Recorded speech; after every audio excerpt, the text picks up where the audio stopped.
जो पुण्यात्मा परमात्मा की वाणी पर, परमात्मा के वचनों पर विश्वास कर लेती हैं, उनको परमेश्वर अपने लोक में ले जाते हैं। जो दुर्भाग्यवश नकली गुरुओं के पास जाकर के गलत ज्ञान में रंगे जा चुके हैं,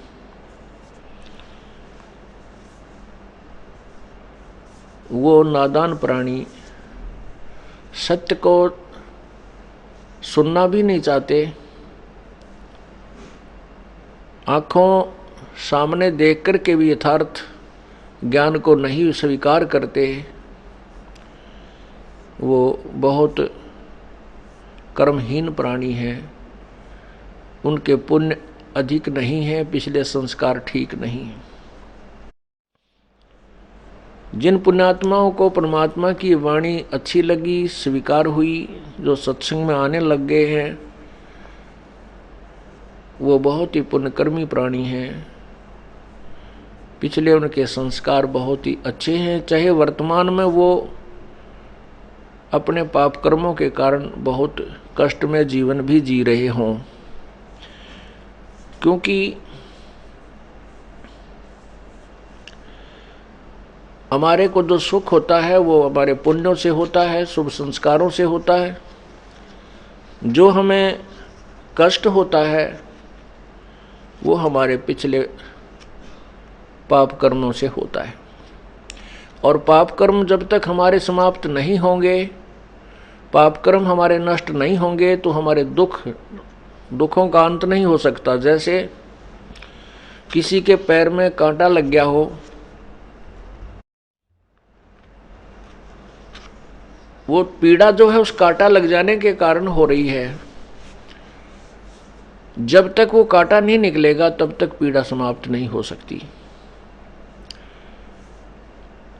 तो बुद्धिमान व्यक्ति, जैसे छोटे बच्चे होते हैं, उनको कांटा लग जाता है, वो बैठ कर रोने लग जाते हैं, चलते नहीं हैं। तो बुद्धिमान व्यक्ति उनको देखता है कि हाँ ये बच्चे के कांटा लग गया, तो उसको उठाता है, गोदी में उठाता है, घर लाता है अपने बच्चे को, फिर उसका कांटा निकलवाता है, निकालता है, फिर वो बच्चा सुखी हो जाता है। कांटे की पीड़ा से वो रो रहा था, कांटा निकल जाने से उसे सुख हुआ। इसी प्रकार हमारे पाप कर्मों रूपी कांटे लगे हुए हैं।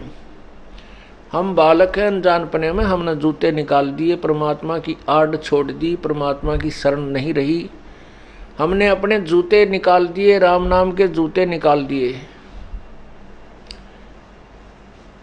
जिस कारण से हमारे को ये पाप कर्मों के कांटे चुभ गए हैं। उनके कारण सभी को पीड़ा हो रही है। संत जो होते हैं उनके पास वो औजार हैं, उपकरण हैं, जिनसे वो कांटे निकाल दिए जाते हैं और वो बच्चे सुखी हो जाते हैं। और फिर उनको राम नाम का जूता पहने रखने की सलाह दी जाती है।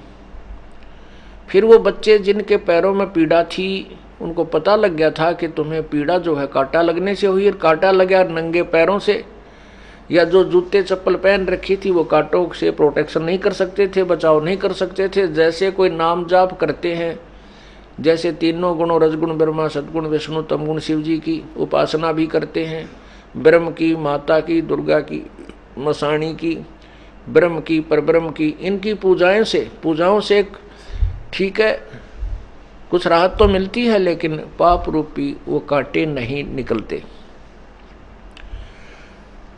तो इसलिए पूर्ण परमात्मा की भक्ति, पूर्ण परमात्मा की साधना करने के लिए ही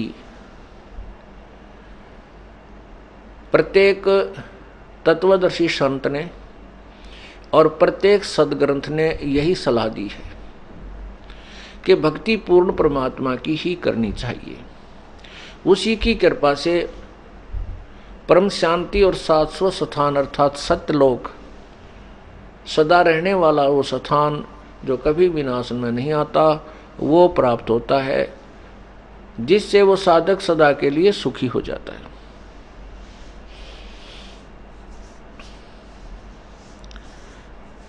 पुण्यात्माओं, कर्म के जो पाप कर्मों के कारण जो कष्ट दुख होते हैं उनको न तो ब्रह्मा विष्णु महेश कोई परिवर्तन कर सकते हैं, अर्थात पाप कर्मों का जो दुख है उसको वो समाप्त नहीं कर सकते, और न ही दुर्गा कर सकती है, न ही ब्रह्म कर सकता है जो ज्योति निरंजन, और न ही परब्रह्म कर सकता है।